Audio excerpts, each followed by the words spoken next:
And I think there's also, there's a real unfortunate aspect to stand-up comedy where people don't like when other people are doing well. There's some people that don't like comics because they don't like other people doing well. It's almost like they wish that they were the only one doing well.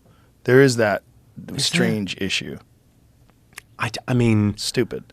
Like, there's a little bit of that occasionally, but I mean, beyond a certain level. Look around. If you're making a living as a stand-up comic, congratulations, you made it. If you're not as rich and famous as you think you should be, well, you don't even know what game you're playing. We're all in this. We're all doing the same job. Mm-hmm. It's all incredible. The idea that we're literally living off our wits. Yes. And how few of us there are. I mean, there's no one doing this. That's why I think it's like virgin territory. Yeah. It's like, imagine if there was like 100 musicians that have released an album. That's how many people with like a special that's gone global. Yeah. Maybe 100. Yeah. It might be more. It might be 200. But right. It's not many. Not many. You kind of get to be the first in. Mm-hmm. This is the ground floor. Mm-hmm. And that thing of when you think about humanity, I read this book recently, David Deutsch, The Beginning of Infinity, and it's like it blew my mind. It was the idea that there's been 100 billion people so far, right? And there's 9 billion people currently, or close to, and there might be trillions in the future. There might be, because we found this meme that is the scientific method, and maybe we could go interplanetary, and maybe humanity could expand beyond this universe even. Maybe we could get somewhere. Maybe physics delivers, and we get to a new place, and there could be generation upon generation upon generation.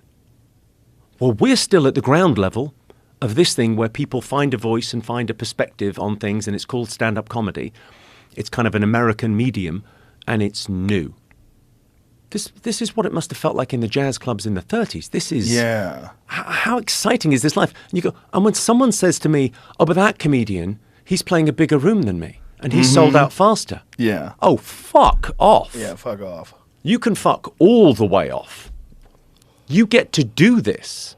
Who gets to do this? Yeah, it's so silly. Like, I mean, there's people listening to this podcast with real jobs who are working to live, and God fucking bless them.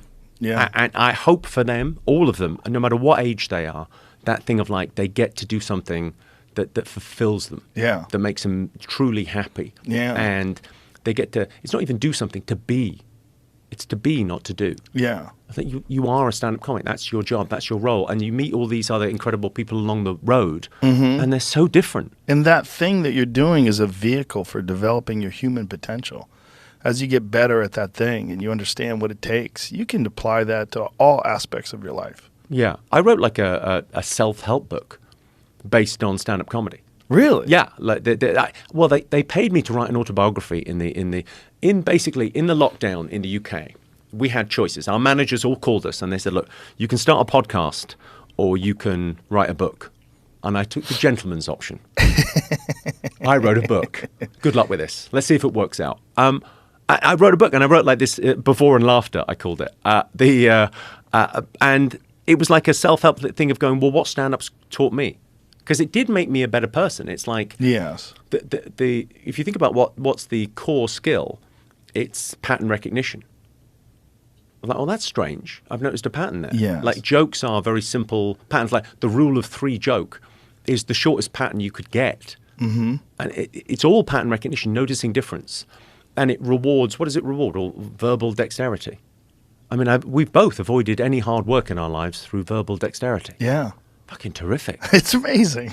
Long may it last. I've never done a day's work. I've done a lot of days' work, which is one of the things that makes me appreciate it. Yeah. It's interesting, that thing. I worked till I was maybe 25, advertising and marketing or whatever. And I do still think it's a very valuable thing. It is, because it makes you realize what you don't want to do. Yeah. I did a lot of construction jobs when I was a kid, and that will wake you up to what real hard work is. You know, yes. I spent an entire summer building a wheelchair ramp at a Knights of Columbus Hall. So the entire summer I carried cement bags and pressure-treated lumber. And it was in the hot sun in the summer. And I would get out of there and I'd go to the gym at night and I was exhausted. I couldn't train. I was so tired. And I just every day. You'd go to the gym at night after carrying cement bags all day? Yeah, I had to. I was competing still. So I was still fighting. And so I was going. That feels like a training sequence from Rocky 3. Is that the one with the Russian? Well, yeah. He's training in high tech. You've gone back to logs. Yeah. Cement. It wasn't making me stronger. It was making my resolve to not work stronger. It was making me realize, like, there's got to be a better way to make money. I can't do this. Because this was physically exhausting and boring. It wasn't something I enjoyed doing. It was boring. It sucked. You were in the sun all day. And also, I was not good at recognizing that you had to stay hydrated and take vitamins and take care of your body. I was just like eating Subway sandwiches and drinking Coca-Cola. I wasn't, but that's what your 20s is for. Sure, yeah. And no one seems to know that early on. No one seems to grasp it. And it doesn't matter how much you tell young people, like, yeah, I'll be fine. Yeah, you have to learn. But those hard jobs made me realize, like, this could be your life if you don't take a chance, if you don't really go for it. But it's that thing if you go... Someone told me this thing recently about the difference between ambition and entitlement. And it's, okay, so it's where you are now and where you want to be. And if you want to do something about it, and you're going to do something about it, that's ambition. Mm-hmm. And if you think someone else should, that's entitlement. And giving people agency, high agency people, and giving them like the power to do that is what the whole school system should be set up to do. Yeah, and teaching people the difference between those things and that you are not doing enough. You may think that you're doing enough and that you should be receiving more, but you get what you deserve for the most part. Well, that's very Cain and very biblical. It's very Cain and Abel. Mm-hmm. It's the idea of, Cain's sacrifice wasn't enough. Mm-hmm. And then he's bitter and resentful of that. Mm-hmm. And that resentment thing is like, there's a great line on resentment. Like if you think, that guy jealous of another comedian doing better, whatever, cry me a river. But that thing of like resentment is you think someone else has ruined your life. Yes. And you're right. Someone has. And it's you. Yeah.